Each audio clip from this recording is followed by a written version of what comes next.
Thailand एक सुंदर पर्यटन स्थळ. जगभरातून लोक इथे येतात, सुट्ट्यांचा आनंद घेतात, आठवणी तयार करतात. पण या निसर्गरम्य ठिकाणी घडलेली एक घटना सातारच्या 2 तरुणांसाठी आयुष्य बदलणारी ठरली आहे. 14 मार्चच्या त्या रात्री एक 24 वर्षीय जर्मन महिला तिच्या आयुष्यातील सर्वात भयंकर रात्रीचा सामना करत होती.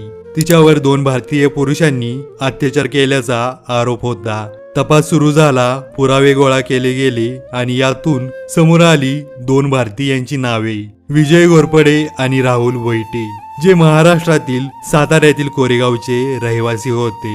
15 मार्चच्या रात्री कोफांगर मधील एका बंगल्यावर छापा टाकून पोलिसांनी या दोघांना अटक केली.